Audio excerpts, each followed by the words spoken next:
రంగా గారు అంటే అపారమైన గౌరవం ఉంది, అపారమైనటువంటి వారి పట్ల ప్రేమ అభిమానం ఉంది. వారి కోసం కాపు యువతంతా కూడా చొక్కాలు దించుకుని పరిగెత్తే రోజులు ఇప్పటికీ కూడా పోలేదు. ఆయన ఒక కాపు కులానికే కాదు, బీసీలకి బడుగు బలహీన వర్గాలకు కూడా రంగా గారు మంచి ఎంతో ప్రేమతో ఎన్నో అభివృద్ధి కార్యక్రమాలు చేశారు. ఆ రోజు అన్ని కులాలకే కూడా అండగా ఉన్నటువంటి ఆ యొక్క రంగా గారి పేరుని దయచేసి మీరు చెడగొట్టొద్దని మిమ్మల్ని మరొకసారి హెచ్చరిస్తున్నాం. అలాగే చూస్తే మీకు పరిపాటిగా మారిపోయింది. పవన్ కళ్యాణ్ గారి జోలికి వస్తే మాత్రం మరొకసారి హెచ్చరిస్తున్నాం. మీకు పవన్ కళ్యాణ్ గారి జోలికి రావద్దని చెప్పి హెచ్చరిస్తున్నాం. పవన్ కళ్యాణ్ గారి జోలికి వస్తే ఆంధ్రలో గతంలో ఏం జరిగిందో మరొకసారి మీరు ఆలోచించండి. గతంలో పవన్ కళ్యాణ్ గారిని టార్గెట్ చేశారు, ఆయన వ్యక్తిగతంగా దూషించారు, ఆయన వ్యక్తిగతంగా మీరు మాట్లాడినప్పుడు ఆంధ్రప్రదేశ్ ప్రజలు మీకు బుద్ధి చెప్పారు. 100% స్ట్రైక్ రేట్ తో గెలిచిన ఏకైక నాయకుడు మా పవన్ కళ్యాణ్ గారు అనే విషయం మీరు మర్చిపోవద్దని చెప్పి మరొకసారి గుర్తు చేస్తున్నాం. రాబోయే ఎలక్షన్ లో కూడా కూటమి ఖచ్చితంగా ఇదే విధంగా ఇదే స్ట్రైక్ రేట్ తో ఇంకా పెరిగిన స్ట్రైక్ రేట్ తో మళ్ళీ అధికారంలోకి వస్తాం. అంతే తప్ప మీ ఎక్కడ కుట్రల్లో కుతంత్రాలు ఈ లుచ్చ రాజకీయాలు మానుకోమని మేము ముగ్గురికి కూడా హెచ్చరిస్తున్నాం. పవన్ కళ్యాణ్ జోలికి ఎవరు వచ్చినా సరే జన సైనికులు వీర మహిళలు కూడా చాలా సీరియస్ గా తీసుకుంటారు. ఇప్పటికైనా సరే మీ ఆలోచన మీ ధోరణిని మార్చుకుని మంచి ప్రభుత్వానికి సహకరించండి. ప్రతిపక్షం లేని నాయకులు మీరు కేవలం ప్రతిపక్షం కూడా లేదు, మీ పార్టీకి ప్రతిపక్షమే లేదు. మీ జగన్మోహన్ రెడ్డి ఎక్కడుంటాడండి? ఎప్పుడైనా బయటకు వచ్చి పరామర్శించాడా?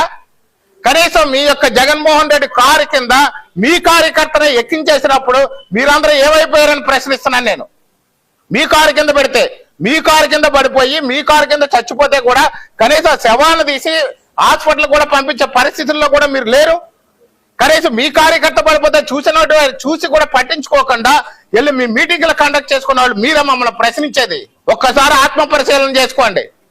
ఏంటి మీరు ఇంకా విధ్వంసం, గత 5 ఏళ్లు విధ్వంసం చేశారు, ఆంధ్రాని అన్ని విధాలుగా విధ్వంసం చేసి ఆర్థిక విధ్వంసం చేశారు, మానసికంగా ప్రజలందరితో కూడా మాన ప్రాణాలతో ఆడుకున్నారు, అసాంఘిక కార్యక్రమాలు చేశారు, అన్ని ఇల్లీగల్ యాక్టివిటీ చేసి ఈ రోజు ధర్మాత్ములాగా ఇంకా మీరు ఆలోచిస్తూ ఇంకా మంచి చేయాలని అనుకోవడం మానేసి ఇప్పటికే ఇంకా విధ్వంసం సృష్టించాలనుకున్నారు. మొన్న ఎప్పుడో ఒకసారి అక్కడ గంగాళమ్మ తీర్థంలో చూస్తే రప్ప ఎంతమందిని నరికేస్తారండి మీరు? ఎంతమందిని నరుకుతారు? ఇంకా విధ్వంసం ఏంటి? మా యొక్క మంచితనం, మా ముఖ్యమంత్రి నారా చంద్రబాబు నాయుడు గారి మంచితనం, మా ఉప ముఖ్యమంత్రి శ్రీ కొణిదెల పవన్ కళ్యాణ్ గారి మంచితనం, లా అండ్ ఆర్డర్ కంట్రోల్లో ఉండాలి, ఎక్కడ ఎలాంటి అసాంఘిక కార్యక్రమాలు జరగకూడదు, ఎక్కడ ఎలాంటి గొడవలు జరగకూడదు, ప్రశాంతమైనటువంటి ఆంధ్రప్రదేశ్ ని చూడాలి, ఆంధ్రులందరూ కూడా ప్రశాంతంగా ఉండాలి, సంతోషంగా ఉండాలని చేస్తున్న ప్రయత్నంలో శాంతి భద్రతలన్నీ కూడా పూర్తిగా కంట్రోల్లో పెట్టుకుని మంచి ప్రభుత్వాన్ని ప్రజలు అనుభవిస్తుంటే ఇప్పటికే మీరు విధ్వంసం చేయాలని చూస్తున్నారు. తస్మాత్ జాగ్రత్త.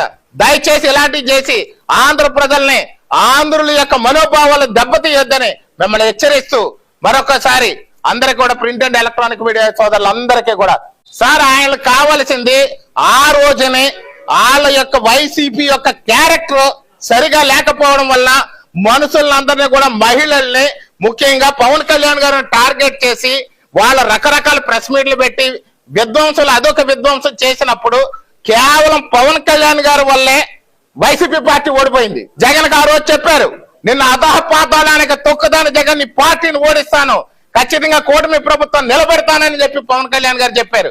అందుకు ఆయన్ని బలహీనం చేయాలి, కాపుల్ని బలహీనం చేయాలని చెప్పి వాళ్ళ ప్రయత్నం తప్ప ఇందులో మరొకటి ఏమీ లేదని చెప్పి చెప్తున్నాను.